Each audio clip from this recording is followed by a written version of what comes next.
Class 7 থেকে 12 পর্যন্ত ছাত্রছাত্রীদের জন্য Edubhavan online education app Google play store থেকে ফ্রিতে ডাউনলোড করো, লিংক ডেসক্রিপশনে। আবার বীরভূম তৃণমূল নেতৃত্বের নিশানায় থানার আইসি অনুব্রত মণ্ডল অর্থাৎ কেষ্টর বোলপুর থানার আইসির বিরুদ্ধে নানা অভিযোগ করেছিলেন। ফোন করে অনুযোগ করেছিলেন তিনি বীরভূম জেলা পরিষদের সভাধিপতি কাজল শেখের নির্দেশে কাজ করেন। এবার কাজল অনুগামী বলে পরিচিত এক তৃণমূল নেতার অভিযোগ, সিউড়ি থানার আইসির সঙ্গে অপরাধীদের যোগসাজশ রয়েছে। তাকে বোমা গুলি মজুতের আগাম খবর দেওয়া হলেও তিনি নিষ্ক্রিয় থাকেন। কয়েকজন পুলিশ কর্মীর সঙ্গে মিলে অপরাধীদের আড়াল করছেন এবং বীরভূম জেলার অশান্তিতে পরোক্ষে সাহায্য করছেন। শুধু তাই নয়, কাজল ঘনিষ্ঠ তৃণমূল নেতা নুরুল ইসলামের অভিযোগ, সিউড়ি থানার আইসি কাজ করছেন বীরভূমের নির্দেশে।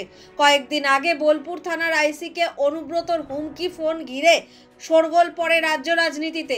পুলিশ কর্মীর সঙ্গে কথোপকথনের অডিও ক্লিপ ছড়িয়ে পড়ার পরে মামলা হয়েছে বীরভূমের দোর্দণ্ড প্রতাপ নেতার বিরুদ্ধে।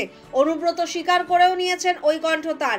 তিনি পুলিশ সহ সমস্ত মহলের কাছে ক্ষমাও চান, কিন্তু তার আগে বোলপুর থানার আইসির বিরুদ্ধে প্রায় যে অভিযোগ অনুব্রত করেছিলেন, প্রায় সেই একই অভিযোগ করছেন তৃণমূলের সিউড়ি 2 ব্লকের সভাপতি নুরুল ইসলাম।